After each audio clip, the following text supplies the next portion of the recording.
How's it going, guys? Hopefully we're actually live. Gabe, can you check to see if we're actually live, please? Thank you. This is Dr. Silva. She's one of my professors. I really liked her lectures, so I asked her to do one of the lectures for us today. Today we're doing hyperparameter tuning. Let me go above. We're doing a hyperparameter tuning. Yeah, I mean, if you want to give a background. Sure, thank you. Of course. I'm happy to be here. So my name is Katya Silva. I'm an instructional assistant professor in the ECE department. So I know some of you may know me because you took my courses, one or more courses. So perhaps I can start there, right, before we jump in onto hyperparameter tuning. So I teach fundamentals of machine learning. So there's the undergrad version, so that's EEE 4773, and the grad version, so that's EL 5840. In both courses, you're expected to have prereqs in probability, theory, statistics, linear algebra, and Python programming. In the undergrad section, you're enforced to actually have those prereqs by having this data science course that we built for the ECE department and the signals and systems course, which I know for some CS students you're not required, so you might not have that.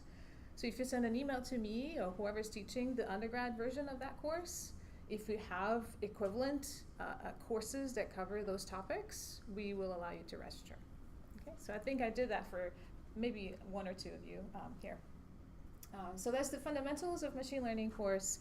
We cover, the theory of ML. So we start with the basics, so assume that there's no knowledge in machine learning, and we start from the ground up.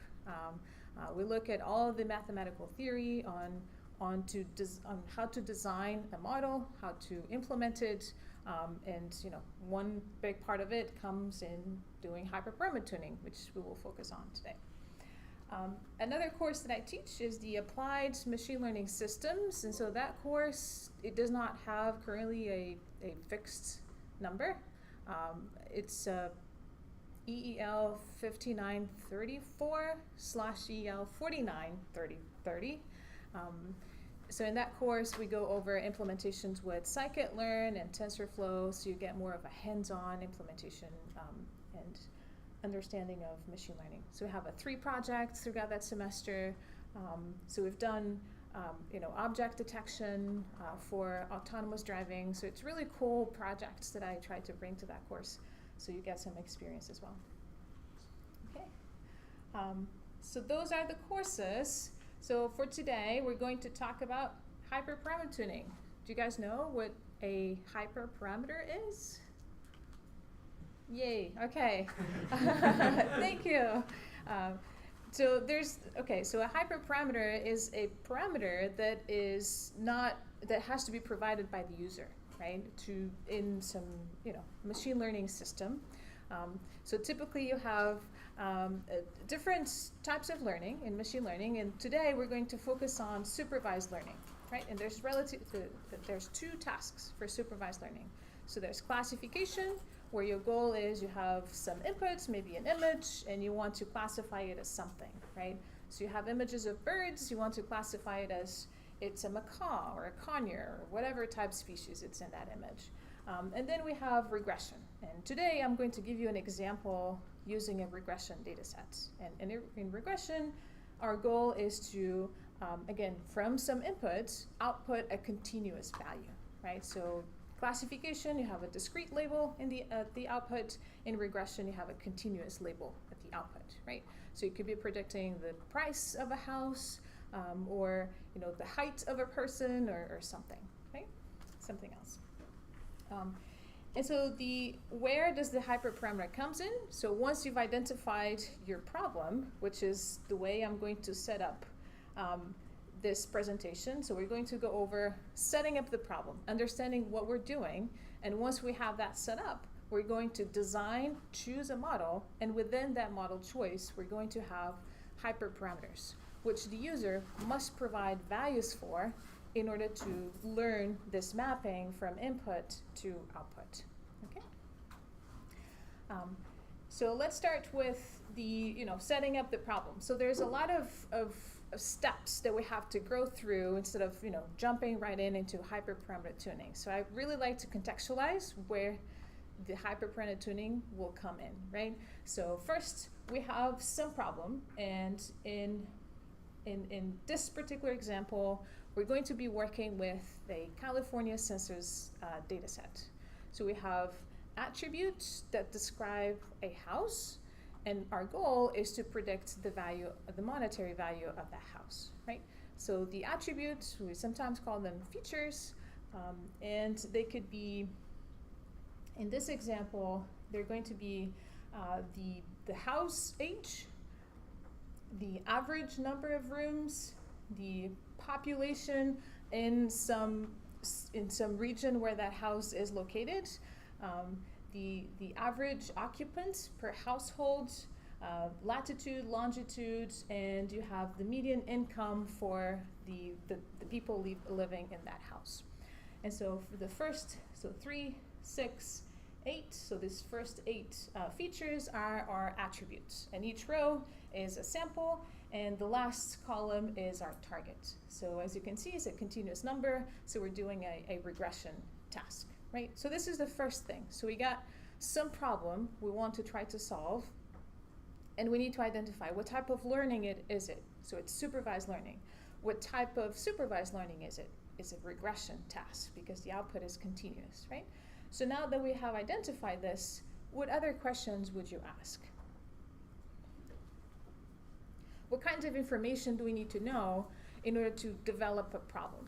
Of course, I can just, I have some data, create a regression problem, and that's it. But thinking from an application perspective, suppose you're working with an agency, right, that's selling houses or something, what kind of questions would you ask them? Perhaps, yep.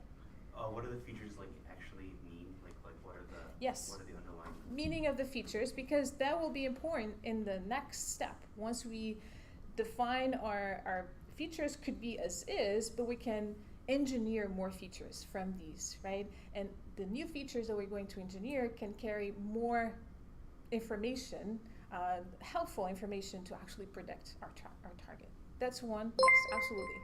Are there some features that are more important than others? Yes. Are there features that are more important than others? Is there one feature that's collinear with another, right? So if I know one feature, I don't need the other one. So I can throw one away and I reduce my feature space, and that's really good too.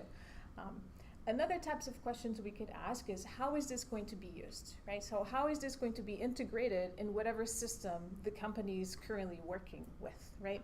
If this is just a module that they can just sort of substitute, right? So right now they're doing like a manual, prediction of what the median house value is, a manual type thing.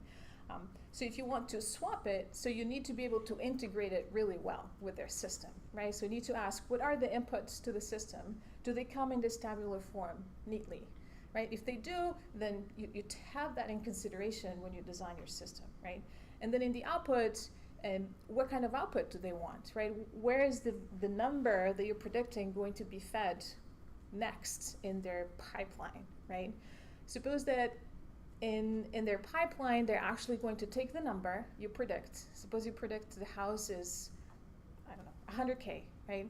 And suppose they have bins. They say if it's between 0 and 50K is 1, 50K and 150 is 2, 150 and so forth is some other number. So they're actually going to, cast it to an integer. Should you change anything about your setup? What do you think? It feels like you're predicting a number, but they don't care about that number because they only look at, is it within a range, right? And treat it as a classification problem. So maybe you could change the entire thing to be a classification problem instead, because that's what they really want, right? In their system. Okay? So it's always good to ask these types of questions. What kind of methods they currently use? What's their baseline, right?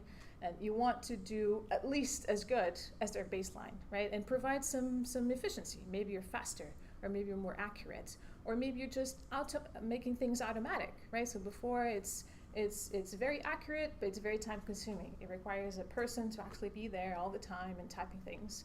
But if you make it automatic, that's also a good value to add to the company. Okay, so that's setting up the problem. So right now, let's assume that they really want a regression task. So they're actually going to use the numerical value at the end to make predictions. So this is the data set I'm going to be working with. I loaded up from Scikitlearn, so I'm going to skip a lot of Python implementation. I'll share this. I shared it with Kyle, and I think this is on the YouTube channel. You can download. If you have code implementation questions, you can let me know. But I'm sure you guys will be good at it too. It's in the, it should be pinned on the chat, and it should be in the YouTube description. So if you can't find it, sorry. So this is the data set. So we have more than 20,000 samples. So we're looking at a data frame. That's why it looks pretty like this. It's like a table. It's like an Excel table. So it's very human readable. And there's a lot of methods associated with data frames. And I think maybe you already did a pandas video. So maybe watch Kyle's video on that. And the info method is really useful because it allows you to see, do you have missing data? Do you have, what types of features do you have? So try looking at the type of feature. You see that all of them are floats, so they're all continuous. If you were to have categorical features, then you might want to encode them using a one-hot encoding or an integer encoding or something like that. So we need to do this type of cleaning, this structuring the data so that machine learning models can take it, right? So ML models really like a tabular form. So you want a feature matrix, which is literally a matrix, where you have all your data with numbers in it, okay? Okay, so by looking at this, we see that, hopefully this is big enough, right? You see that we have 8 attributes and 1 target. So this is the very last one is our target. And they are non-null entries. So we don't have to deal with that right now, but we could have integrated in our system. Okay. So the next thing we're going to do before we jump into hyperparameter tuning, we're going to look at the data. So we look at things like histograms, how the data looks like. So from left to right, we're looking at the histograms of the individual attributes. And the very last plot is the histogram for our target, right? Just by looking at this, it's like, what is that peak at the end, right? That's not good. And it just seemed that everything was truncated to 5, right? Any house that, I think this is in the scale of 100,000 or something like that. So any house that's greater than $500,000 is capped at $500,000, right? So we might want to deal with those later. Maybe remove them from the data set altogether because we don't actually have the true value for them, right? Or treat them with some special weighting. And then for the other features, we see that they are not evenly distributed. They are not uniformly distributed, which means that if you are to partition your data into a training set and a test set, you're going to have different ends of the tail, literally, from the features, right? So if you do, say, 80% of the samples will be pulled from these features for the training data set, and so this first plot is your first feature. Since a majority of the points come from around the mode of the distribution, all the training samples will come from around this area, and your test samples will come from the tail. So you're not going to be able to train and test with the same types of samples, right? So we want to preserve this type of distribution in your training and test sets, right? So to do this, what do we do? I don't know if some of you know. Okay, guess what? I think it's maybe like separating, or not separated, but like kind of like randomize your data, maybe? Yes, we definitely want to randomize the data before we partition it, but we want to keep this type of distribution for all the features in training and test set, right? I think you're going there, yeah.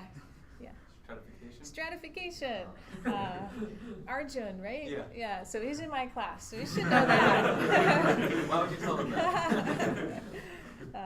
Good. So we do stratified train test partition, right? So stratification is where we try to keep the distribution of a feature, right, in the two sets that you're partitioned. So this partition should be random, but the distribution will be fixed, okay? So you have examples of all kinds of samples. Okay, so these are just some comments there. So then the next thing, I think Kyle and Arjun also mentioned, look at correlation, right? So how are the features correlated? So that's important to then select a model and then do the hyperparameter tuning, right? So we're looking at linear relationship between features, so Pearson's correlation between pairs of features, and as well, and the attributes, features with your target. So I'm printing the linear correlation of the attributes with the target, actually. So you see that in here, value of 1, so the target is highly correlated with itself. That makes sense. And then you have the other attributes, the Pearson correlation with the target. You see the highest correlation we have is at 0.68. Note that if you have a high negative value, that's a high correlation as well, right? So we look at the magnitude of the linear correlation value. And also keep in mind, this is only a linear relationship, right? So you're only looking at how is this attribute linearly correlated with the target. It's how much information this feature carries in predicting your target response, right? But there are other types of relationships. You have a nonlinear relationships. If you have like a circle, you have X and Y, and you have a circle of points. If you compute the linear regression for that, it's going to be 0. But it doesn't mean they're not related to each other, right? So they have a nonlinear relationship. Okay, so because this attribute is highly correlated with your target, we want to use it to perhaps to partition the data in a stratified way, right? So we go back to median income. That's the highest correlated attribute. It has a really long tail, and so I want to have examples of this really useful feature in the training and test sets in all profiles of this attribute. Okay. And so that is what I'm doing right here. The issue that comes with that is that this attribute is continuous.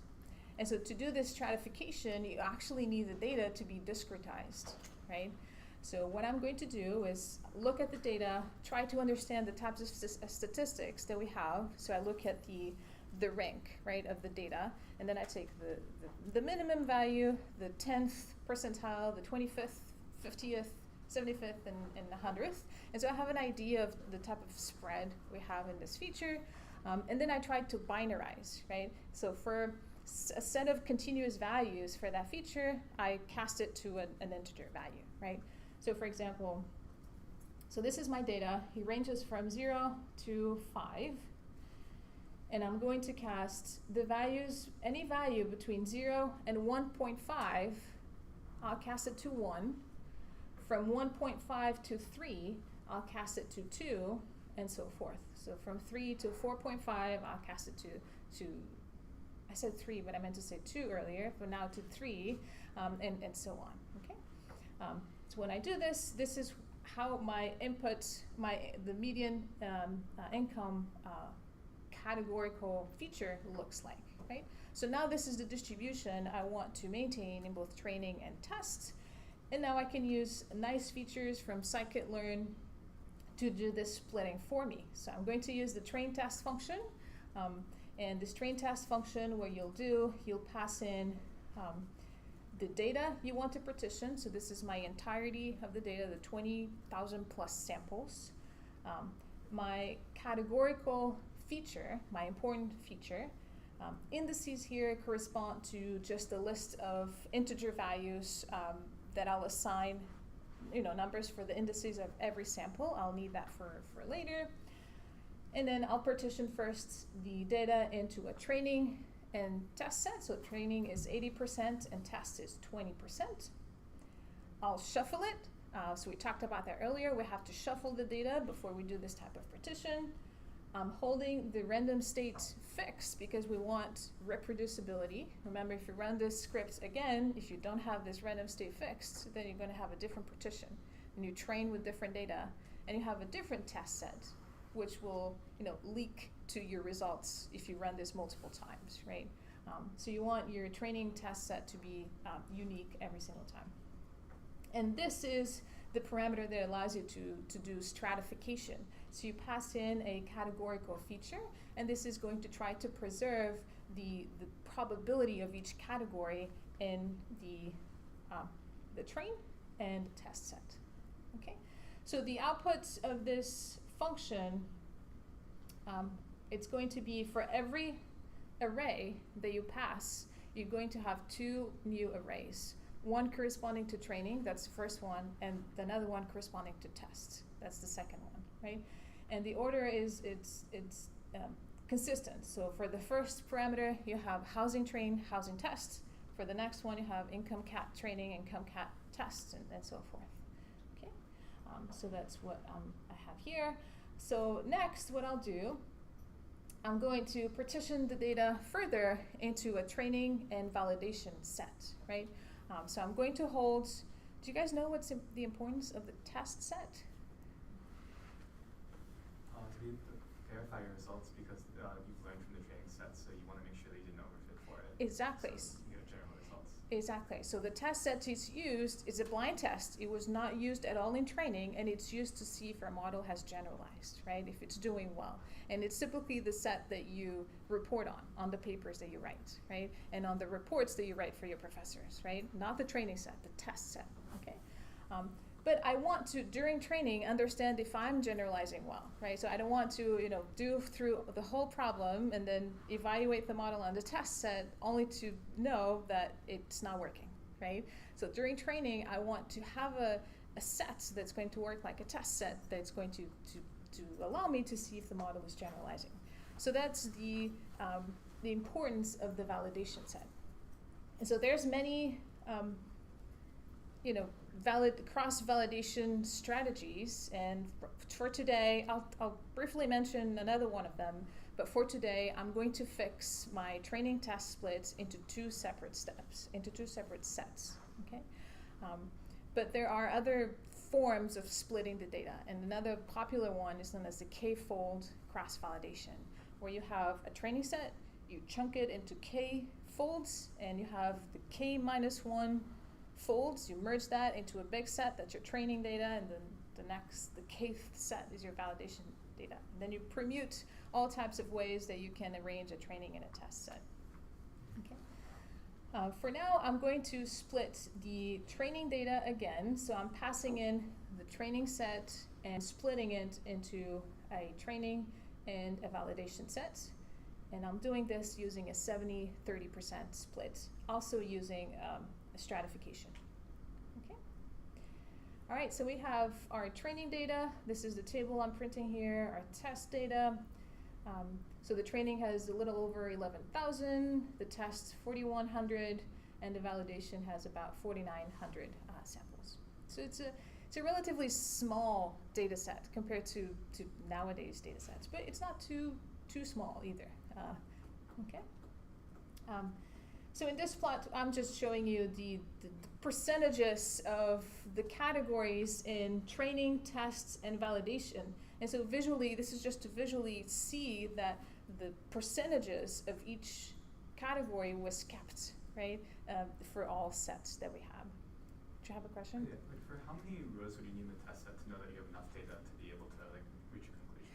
That's a really good question. So the question is, how much data do I need in order to be able to measure that I have effectively generalized? That's a really hard question it's a good question, but a hard question to answer. There are theoretical, theory that goes through that. So things like VC dimension, you have if you want to perform within an epsilon error, epsilon or less amount of error, then you need these many, sample size needs to be at least this number, right? But in practice, you can have rule of thumb, but this is generally not applicable to neural networks. But if you have, n parameters, then you want to have at least times 10 number of samples. Okay. There are more efficient ways for neural networks to actually, train a system. As you know, ChatGPT and other systems are huge. You have, billions number of parameters, but you don't have billion number of samples. But it's still doing well, right? So there's efficient ways of designing your what's known as a mapper function to leverage the lack of sample size. Okay. So the next thing that I have here, so I'm just casting everything into NumPy arrays. So essentially what this part is discussing is I want to, given some list of steps, I want to be able to reproduce what we have done. So even if you go through your hyperparameter tuning, if you read it on the somebody's paper, so I've implemented this model, we've carried hyperparameter tuning, and this is the set of parameters that we found the best, right? You want to be able to take their code, right, and reproduce that. That's rule number one when you're doing research, right? Reproduce whatever and then try to improve it, right? And so to do all of this, we're going to make use of random seeds. We're going to fix all of that through Gowan as well. Okay. So other things that I've mentioned early on in the presentation is that if this is going to be part of some system in a company, you want it to be easily integratable, right? You want it to be some sort of modular component that you can nicely swap with whatever they have, right? This is where Scikitlearn is really nice because it allows you to wrap everything into what's known as a pipeline. And a pipeline, it's composed of different steps, and in each step is a module that carries that defines your system. Okay, and the system, it has many steps. You have your data, that's your input, and then you'll do sort of pre-processing of the data. So you're going to clean it, and that's adding numbers. If there's missing numbers, you're going to normalize it. Maybe you're going to do some sort of feature engineering. So you're going to either add more features or reduce your feature space using dimensionality reduction. And then finally pass that through your mapper function, right? Which will have hyperparameters. We haven't gotten there yet. Okay. And so this is, a pipeline that Scikitlearn it's very helpful in allowing us to build it this way, okay? And other things that could be helpful for us to have before you send this to a live system are flags for whenever something does not go your way, right? So suppose that right now we have missing data. So we did not add any imputer, right, to impute any missing data. But suppose in the test set, you actually have data coming in with missing entries, right? You're going to have an error. And so the system will not feed anything to the next step until you fix that, right? And so it's nice to always build a flag to try to mitigate that. So the system is always running with some fixed baseline that handles this type of errors, right? Or maybe you have a if null, sort of skip the sample and alert the user or alert the engineer, right? And come and fix this, right? Okay. And having this modular format, it's really nice too because you sort of can swap things, just like a Lego model, right? So you can swap the pieces and build it. Okay. Okay. So the next step that we have to do for the majority of the models, not all of them will be sensitive to what's known as feature scaling, but the majority are. So the range that each feature or attribute, I've been using that term interchangeably, they mean the same thing. The range of values can play a significant impact in your results. So if you're using a mapper function that leverages distances, right? So if you're computing distances between points, but if your features have different scalings, then whatever feature has a larger scaling, you'll have a larger distance. But it doesn't mean that they're further away from each other, right? So you need to scale everything down. And there's typically two ways to do this.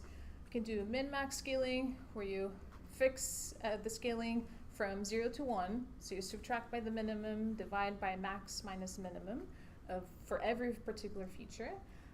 Of course, this is sensitive to outliers, because if you have a really large number, there will be your max number, right? And then everything will be compressed into a tiny range of values, right?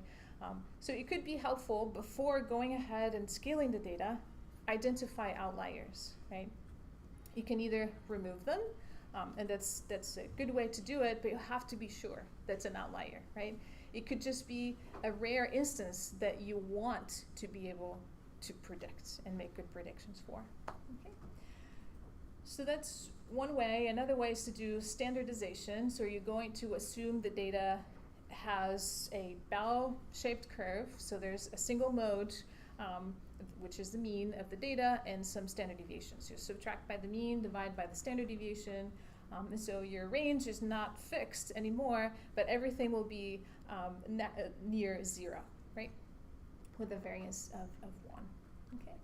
This is still sensitive to outliers, perhaps less than min-max, but it's still very much affected by outliers, because your mean and standard deviation will be affected by that. And the primary assumption of standardization is that you're assuming gaussianity. You're assuming the data fits well in a bell-shaped curve, okay? Which, as we saw, it's not. We saw earlier, everything was bimodal. Sometimes you had 3 modes, so 3 peaks, right? So clearly Gaussianity is out the window, but we can still use it, right? Okay. So I choose to do standard scalar. So from Scikitlearn, the preprocessing module, I load up the object and I train using my training data. So this is the 70% of the 80%, right, for early on. Okay, so I'm referring to train as the 70% of the 80% and training full the original 80%, okay? So that's how I wrote it in the code. All right, so that's that. So we've pre-processed the data, and I did not include any sort of imputer or anything like that, but you can include that as part of pre-processing the data, right? And you can make use of a pipeline where you have a imputer, and then you have the standard scalar immediately after that, and that's your set of steps that go before you feed it to a model. Okay. So the next step is to select a model and then identify what are the hyperparameters, and then tune the hyperparameters using the training data. Okay. Which model would you pick for this type of problem, a regression problem? Let's pick a very simple one. That's probably the easiest thing to do. Let's not complicate, right? So if it's a regression problem, let's start with a linear regression problem, right? That's your baseline. If a neural network cannot beat a linear regression, then you don't need it, okay? So let's start with a linear regression problem, which looks something like this. So X here is your vector with 8 features. That's your feature space. And you're going to map it to a continuous number. To do this, you're going to just linearly combine the vector with some coefficients, and then add some intercept value, some bias term, right? And so this is the equation of that. And of course, you don't know what the coefficients are, the W and the W0 are, and this is what you're going to learn using the training data. Okay? Are W and W0 hyperparameters? What are they? Parameters, right? So we call the parameters of the model parameters, and they're parameters because they're unknown, but they actually you try to find a numerical value for them using the training data. Okay. So once you've defined your mapper function, I forgot to mention that if you decide to do feature engineering, you can, instead of working with X directly, which is an 8-dimensional space here, you can either map it to a higher dimensional space using a well-defined basis function. So this is what this phi function is trying to illustrate. It could be a polynomial basis function. So you take all the powers of every element in X and the combinations of all of them, and then you have a higher space. What's the problem there? you're increasing the space, but you're maintaining the same sample size. So that's bad too. So you enter something that's called the curse of dimensionality. But that's perhaps another talk.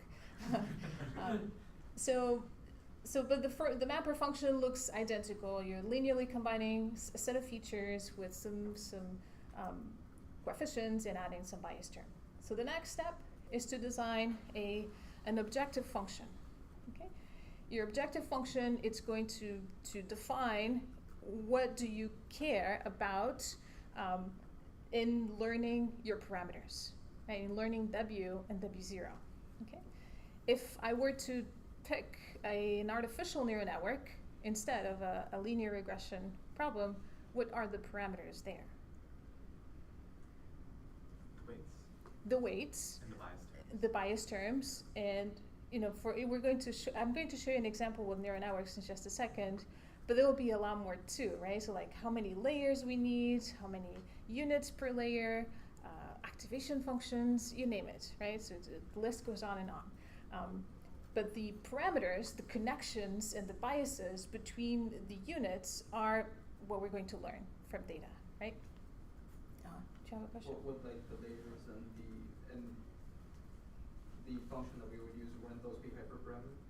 Yes, yeah. So the hyperparameters are everything else. So the number of layers, the number of units, activation functions, and things like that. But the parameters are just the weight connections and the bias terms, yeah.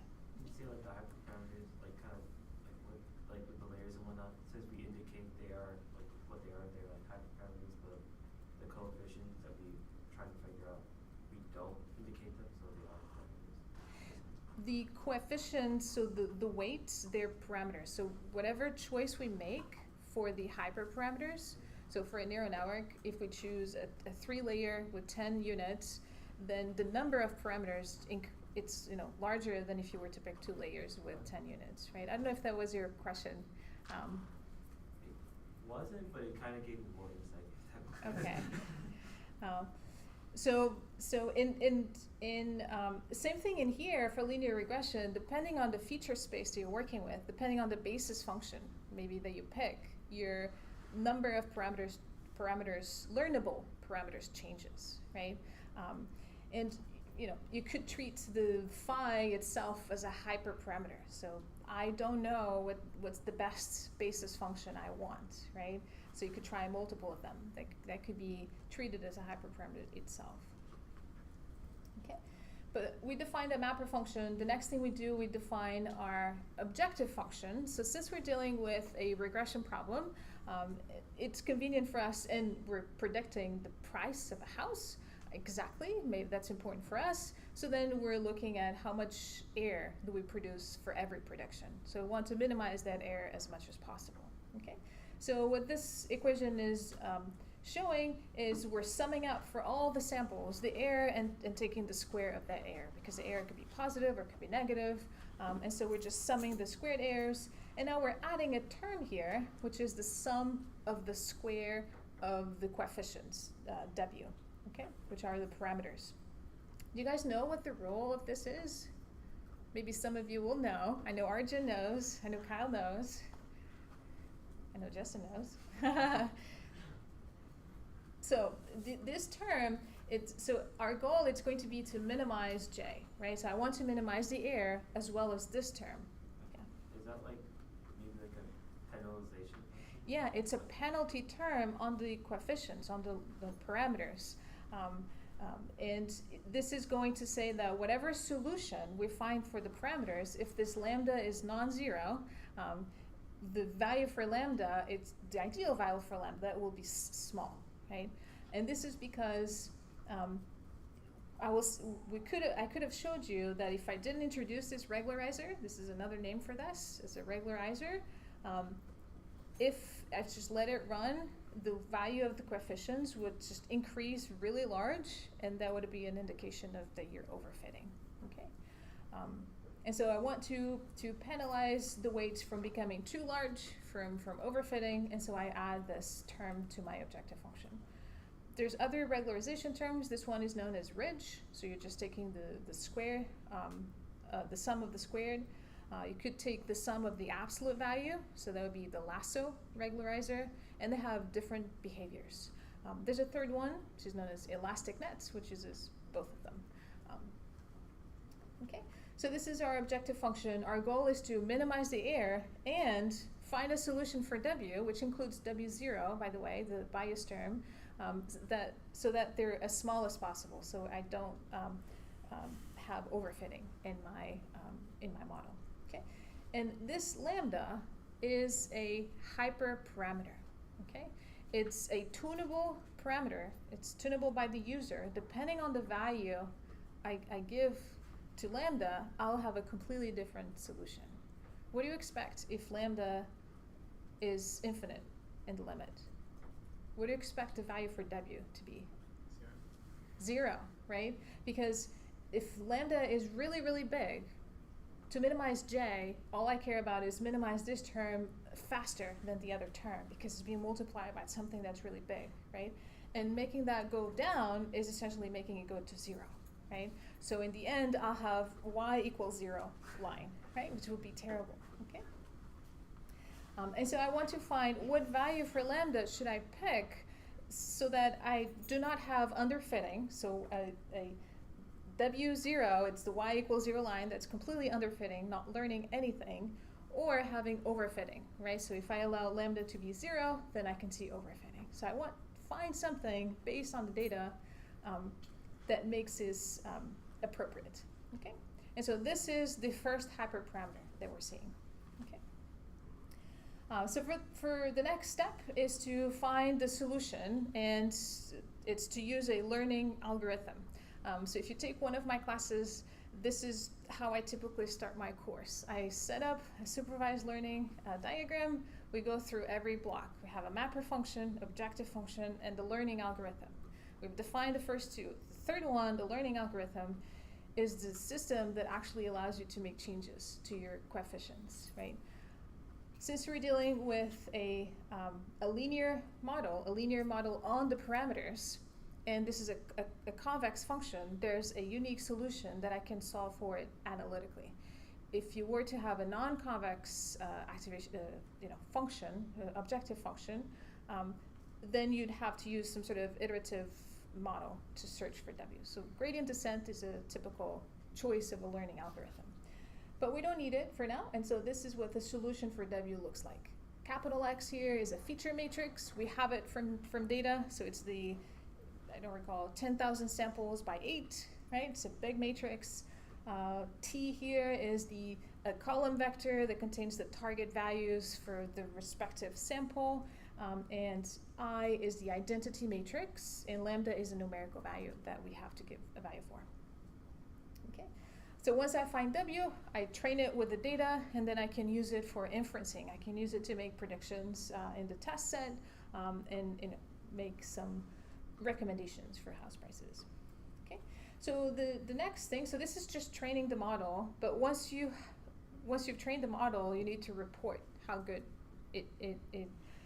it's performing, right? You can report it using your objective function, but oftentimes you want an additional metric to report it with, right? So for regression tasks, a very popular metric is the R2 score, the coefficient of determination. So if you have a scatter plot full of points, if you draw a line, the best fitting line, if the points are really close to the line, then the relationship between the samples is linear. So your R2 score grows really large, goes to 1, right? Is there any reason to use overcorrelation? Actually, the R2 score is the square of correlation, right? The reason why we use the coefficient of determination over correlation is because it's positive, and it's bounded, but so is the correlation coefficient. Yeah. Okay. And so the closer the points are to that best fitting line, the higher R2 score is going to be. If the points are spread around the best fitting line, then your R2 score is closer to 0. Okay. So you want to find for the W that you've trained based on your data, you want your R2 score to be as high as possible. Okay, so that's the number perhaps that you'll report to your boss. Okay, So in here, I'm making use of Scikitlearn pipeline. So I'm going to build a set of steps to implement everything in the system. So right now, the system will only have step 1, scale the data. Again, you could have introduced an imputer, so that would be before scaling the data. Step 2, pass that data onto your model, which in this case is going to be a linear regression model with a ridge penalty. Okay, so the format is I think straightforward. It's very consistent with all scikit-learn objects. You pass a list of tuples, and each tuple will have 2 entries. The first entry is the name you want to give to that step, and the second entry is going to be the object, a callable and trainable object. Okay, so I call this model 1, and then I train it with our training data using the method fit. So this is going to, so for every sample in training, it's going to be scaled first and then pass it through this linear regression model, okay? And it's going to use, again, this solution to find the set of coefficients, okay? So this is training the data, it's just a single line. It's really fast. Next, the model 1, it's going to be trained in place, right? So it's a structure. Once you train it, the attributes of that the model are going to be changed. So now for W, I actually have numerical values for W0 and so forth. So now you can use it to make predictions. So I'll use the method predict to predict the continuous values for the median house price for the training data and the test data.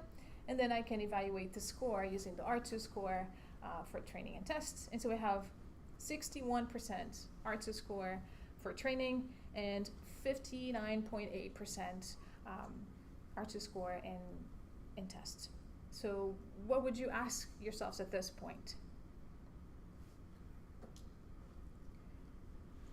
Yeah.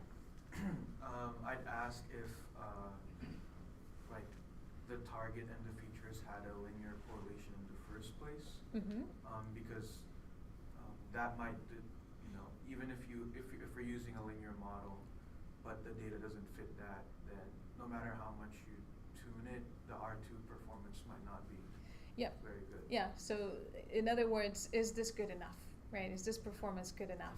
And if it's not, it's a problem of the model we chose. So maybe things are not linearly, related. Then we need to have a different mapper function, right?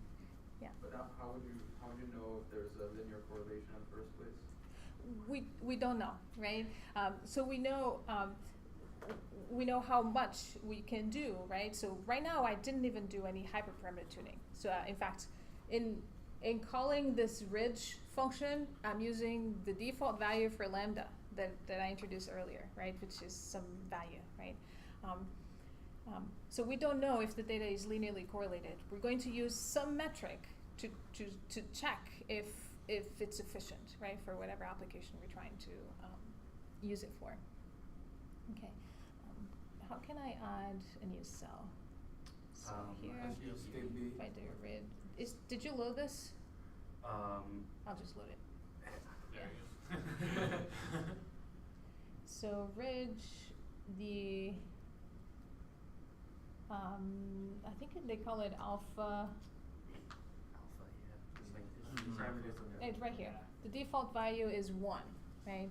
So that's what we're using right now by training the model. But that's our hyperparameter, so maybe 1 is too much or is too little, right? So I'm going to then, what would you do to find the best value for lambda? Experiment, right? But how do you experiment? Accretive values, and then you get more granular as you find the range. Exactly. So first we need to set up what is our range of values for that hyperparameter, right? So can it be negative? It cannot, because if it's negative, we're actually going to maximize it and try to make W larger, right? Cannot be negative, only positive. But let's find a range of values, right? We can make it a really large range of values, so we sort of explore the hyperparameter space. And then we try to identify sort of pockets in that hyperparameter space where the model is doing the best, right? And then you can make that search, that grid, the interval smaller, right? Suppose that you've determined that a value in, between 0 and 2, it's reporting a better performance. So now you have a finer set of steps within that interval, 0 to 2, and you can make it finer and finer once you get the value that identify the region that it's working the best. Okay, so that's step number 1. But in the notebook, I did a slightly different thing. So I've now I went with Gabriel's assumption. The linear model is too simple. So let's try a neural network and see if that helps. So I'm working with Keras, Tensorflow Keras, and I'm building a sequential model, nothing fancy, just an MLP, a multi-layer perceptron. So we have a fully connected layers with a leaky ReLU activation function. So the first model, so this is just defining what the shape of your input is going to be. This is an 8-dimensional vector. I'm going to add a layer with 70 units. I have a leaky ReLU with the leaky term at 0.2, so you have a negative slope at 0.2.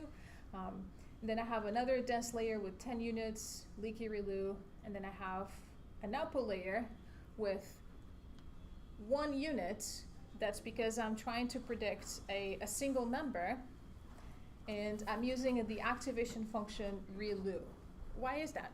Why did I choose ReLU? What do you guys think? Yeah. Because you don't want negative values? Because we're predicting median house prices, right? So it makes sense for us to only predict positive values, okay? So that's my choice for activation function in the output, okay? If you were to predict linear, then you have to handle cases where you predicted negative values, right? So what to do? Threshold it to 0. Is 0 a good prediction? Probably not. If it's a house, no, nonetheless, right? It's not free. Okay, so this is our model. It's relatively complex for the type of data that we have, but let's see. So the next thing you need to define is your objective function again. So in this example, I'm going to use the mean squared error once again, and your learning algorithm this time, because you're working with a nonlinear model, your objective function will be non-convex, so you have to use an iterative learning algorithm. So I'm going to use ADAM, which uses adaptive learning rate strategies. So it's the status quo. Perhaps NADAM, Nesterov, ADAM kind of beats ADAM in some data sets, but ADAM it's still sort of the status quo. Okay, and then we have the learning rate. The learning rate here is a hyperparameter of our learning algorithm. It corresponds to how big of a step I want to make in the negative direction of the gradient, right? So the bigger the step, the faster I move to that solution, but I can cause instability, right? I could jump, I can skip a minima in my function. If the step is too small, then I just take forever to get to something, and we're more prone to get stuck to a local optimum. Okay. In compiling a Keras model, you can also identify the metrics you want to use. I should have included the R2 score here, but I'm only reporting the MSE, but you can include R2 score and other types of metrics. Okay, so I'm fitting the model, training the model, using the training data. This X-train process means that it was scaled already, so it takes the same steps as before. Now I have a whole lot of other hyperparameters. So how many epochs, how many times I want to go through the data to make updates to my weight connections, right? That's one hyperparameter. I set that to 20 for now. The batch size, how big of the batch, how big of a chunk of the data are you going to use to make updates to your parameters, okay? That's a big hyperparameter that will have drastic impact on your results.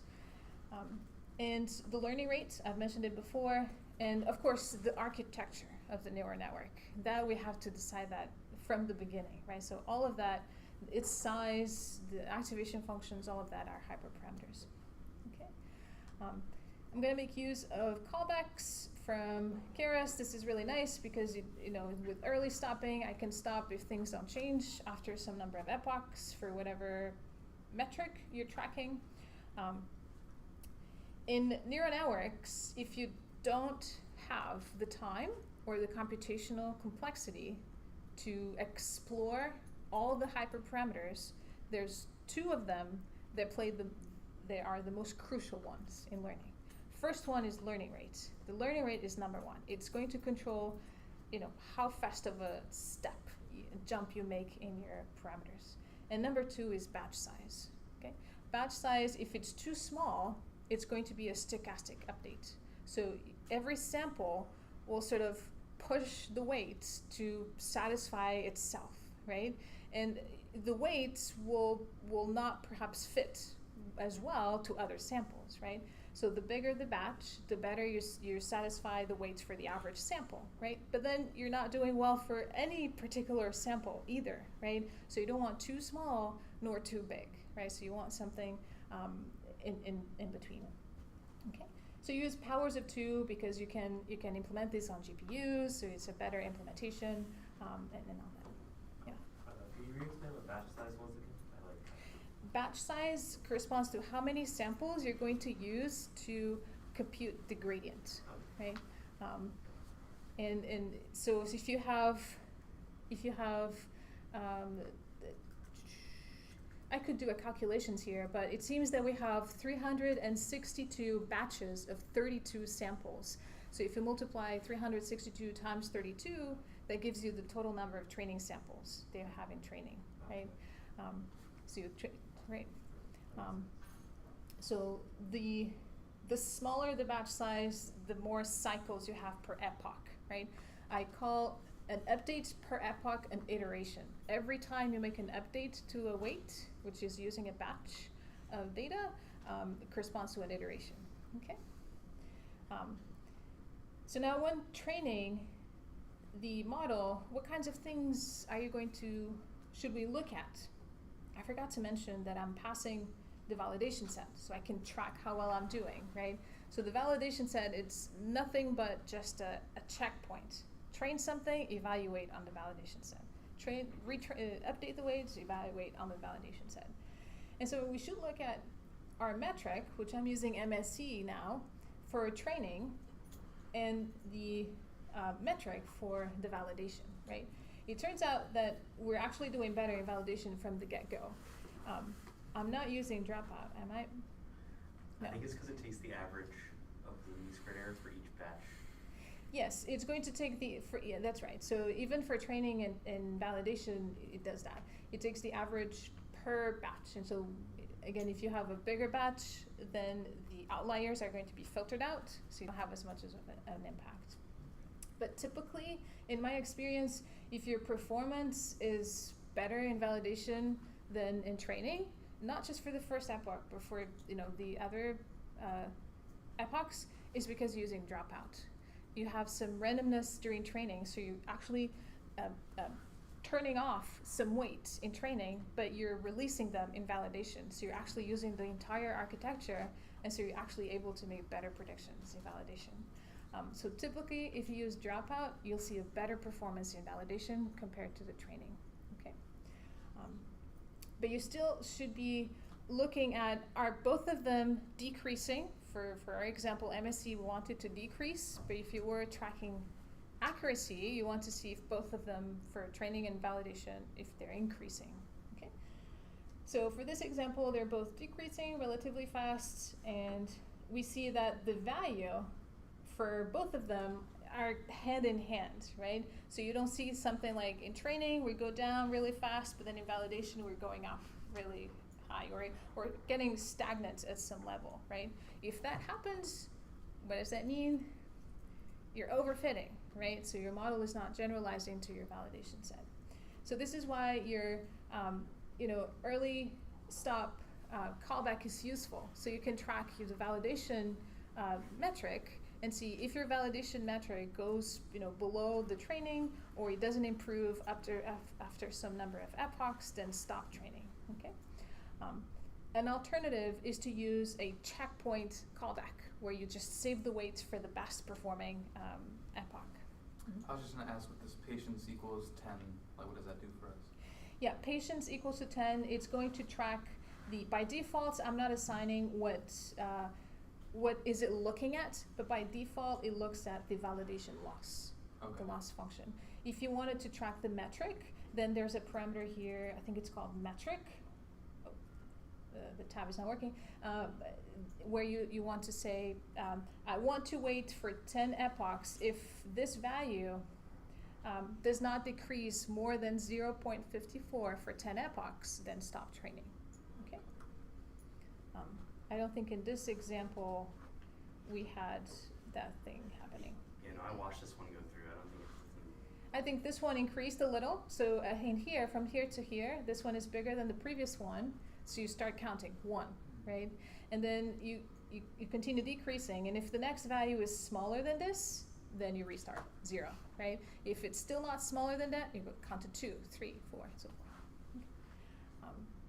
And you would be saving the weights associated with this run.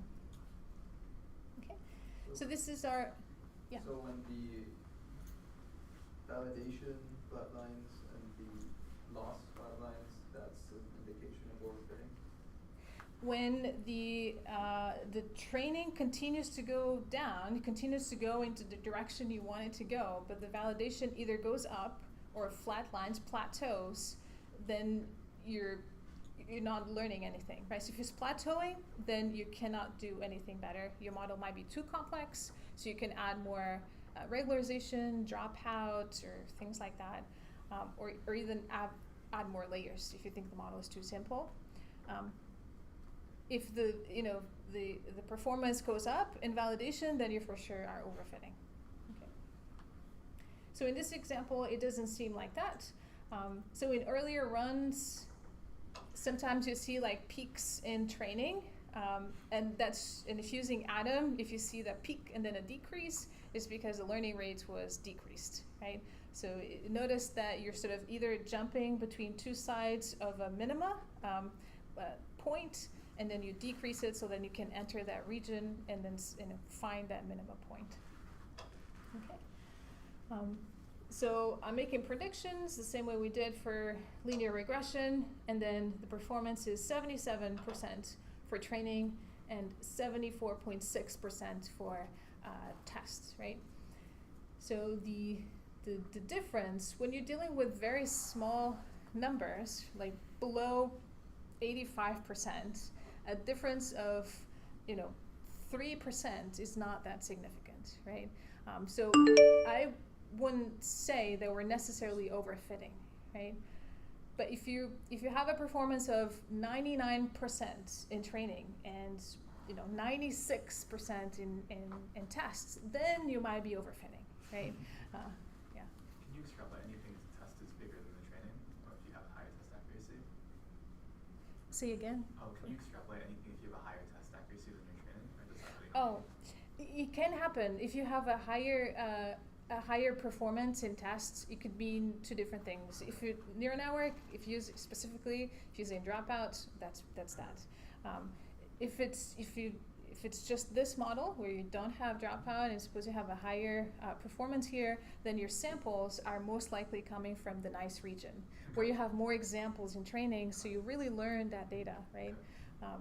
And so this is why it is important that you're training and testing with rich, useful data that you're going to see during the live deployment of the system, right? That's why we went through the step of stratifying the data, making sure the useful feature, that distribution was present in training and tests. Okay. We are already past, at 7, but I'm going to do a summary of what I'm going to do. I was going to talk about here. So first thing, define the range of values for hyperparameter. Then you start with a larger set, then you start to get a finer interval for the best value for your hyperparameters. And then there's many ways to do hyperparameter tuning. So if you know the system, then you can sort of do a use their inputs. So to have the ability to judge based on the results what you should change next, right? So if you're looking at the data for a neural network, in my experience, I think this is too complex of a neural network. I'm going to decrease a layer, right? So that's one way to do hyperparameter tuning. Another way is to just do in an automatic way, so you have some sort of grid search, so you have a finite set of parameters you want to experiment, and you try all of them. So that's factorial design, right? And it's really, really expensive, right? If you have the computational resources and the time, we prefer factorial design. Okay. You can also do a one factor at a time, where you're doing sort of fix one parameter and experiment with all the others. Of course, the choice of the first parameter will influence what you find next, right? And there's other types of, so grid search or factorial design. So this is the plot on the far right. Is just the grid search. You find all possible values and try all pairings. But you could also do a randomized search. And the problem with, because the problem with factorial design or grid search is, if you think of this as a nested for loop, right? The first for loop is the x-axis, the next for loop is the y-axis. You start with this way, and then this way, and then this way, and then you never get to the upper corner, right? So if you have a random grid search, you have the same grid, but you randomly select points in this grid.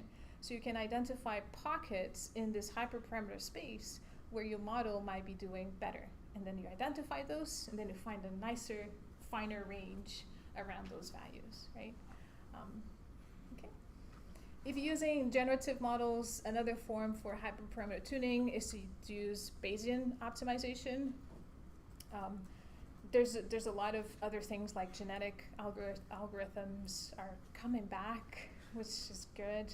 I like them. And they're being used to do hyperparameter tuning for reinforcement learning. So that's another way. But Bayesian optimization is really, really computationally expensive because it has this recurrent nature. Have you guys heard of conjugate prior relationships? So you have distributions, you have a prior, you compute a posterior, and then if you have a conjugate prior relationship, you can swap your prior with your posterior. But there's this recurrence, you have to keep that in memory. So it's really, really expensive. So it's only useful if you have a small set of data set, okay? And a small job that you want to run on your model, okay? The rest of the talk is just implementation. So I went through Scikitlearn objects. I used a wrapper for Keras, where you wrapped a Keras model as a Scikitlearn model. So can you use the pipeline and the grid search routines that they have? And so I built functions. So for linear regression, we improved by 1%. So that's not too bad, but better than nothing. And these are the weights on the left.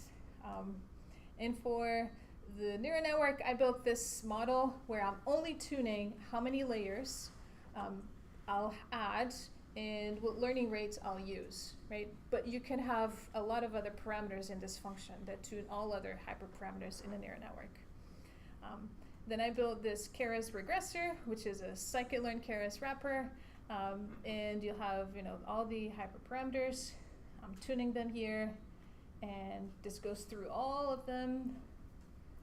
And if I scroll down, we see that a batch size of 32, I did not change that. This is the learning rate, 5 hidden layers, all with, I think, 20 units per layer, 40 neurons per layer, returned at 72% R2 score in training, and 73% R score in test. Okay. I think, is this lower than before? Wait, I think I did not include the same rerun it really quick. Yeah, I did not include the same architecture in this configuration. In the other architecture, I had 70, 10, and 1, and this one is all 5 layers have 40 units. So I think this is like the grid search. I don't think we reran it after we changed it. Okay, so we should rerun it and then post it again. Yeah. So they just choose like the highest number of neurons and call it a day? Yeah, I think so. Not really, because we're seeing that this architecture is actually more bigger. You have more weights, but it's actually doing worse, right? No, I'm saying this one, when you try to like it chose the maximum number of neurons in the range you searched. Ah, that's a good point. Yeah. So I forgot to mention that is if whatever range of values you pick and the model selects the edges, then you should go back and increase your range. Absolutely. Yeah. Do you have a question? I think that's kind of unfair comparison because if you have a larger model, more than layers, you should also train it for more epochs. That's true. Yes, that's true. So the different model choices. So the comment was that the MLP, it's not a fair comparison with a simple linear regression. Linear regression, you have a nice analytical solution. With the neural network, you have some number of epochs. You're searching for a set of parameters that minimize your objective function. But that could still give you a smallest minimum. It's not necessarily unfair. It's just you can still use a gradient descent in linear regression. Yeah, no, right? what I mean is, if you have a larger model, you should train it for more epochs. But if you keep the epochs the same at 20, then the larger model might fail, right? Absolutely, yes. In here, I did not tune the number of epochs at all as a hyperparameter, but I should. Let's see. I'm setting it to 20, right, as default. But if you want to add it as a hyperparameter, you add MLP __. I think I called it epochs, and you set it to. I want to train it for 20, 50, 100, and so it's going to try all permutations, all pairings of all of them. Yeah, that's an excellent point. Yeah. Okay. I will run this and I'll re-upload it. Sounds good. Yeah, I think the one I ran, it actually did what I wanted to show. So. Okay. we can let's just hold on. Let me get the one you sent me. Did you send me it in? I did my not email? send you the updated one. Oh, okay. Yeah, I can well, do that. we can upload. We can do this really quick and just just run it. Just go for it. Why does the grid have only one value for some of the hyperparameters? Yeah, I was That's the purpose. I think you only try like n equals 40. I did it on purpose because I did not want to run it for too long, right? Then could you just? Oh, I see. Yeah. Yeah, there it is. But I don't know if I explicitly wrote that in the notebook. We should go back and actually increase the range of values, right? And even for the model where you create your architecture, I'm only tuning the number of layers and the number of units per layer, which that's fixed too, right? I guess this is just kind of to show you what it would look like if you wanted to add more to the grid. Yeah, so now you can and should absolutely expand on this, yeah. I have a question, like all the way back to the beginning. I didn't want to ask there because I didn't know if there's like an actual answer. So if your data is not like tabular like that, can you do like a similar analysis? I guess. So maybe if it's like NLP type data. Or images or anything like that. Yeah. Yeah, you can do that type of stuff. So the question is, if your data is not numerical to begin with, but you're dealing with images, and you're still trying to find, relationships between data. So this is where unsupervised algorithms come in play. It's things like clustering, right? You can cluster the data. Can you find patterns, right? So for example, the handwritten digits. If you cluster the data, can you identify digits that have the same thickness, for example, or the same orientation that they're written, right? Manifold learning, it's actually really good to do that. And it's actually a dimensionality reduction algorithm, but it preserves the embedding, the latent information that exists in the data, right? And after you have some sort of cluster, then it requires you to maybe either extract features from it. You have to actually build scripts for it, but you can still find relationships using clustering and things like that. You can compute correlation, that's perfectly fine, but it's a correlation of a matrix, right? What is that, right? Are you looking at pixel? That's not good because the digit 8 is the same if it's written in the center or the very corner, right? If you do correlation, it'd be 0. They're not the same at all, right? So it requires other types of feature engineering, right? So like hue moments, it's a list of 8, I think, moments that you can extract from images that compute the shape, the orientation, and in all kinds of things within images. It's called hue moments, HU. HU? HU. Oh. HU. Hue, yeah. And I think OpenCV already has it implemented, so that's a nice thing. Yeah. All right, thank you guys. Yes, thank you. The computer lasted. Yes, it did. It was on the edge there.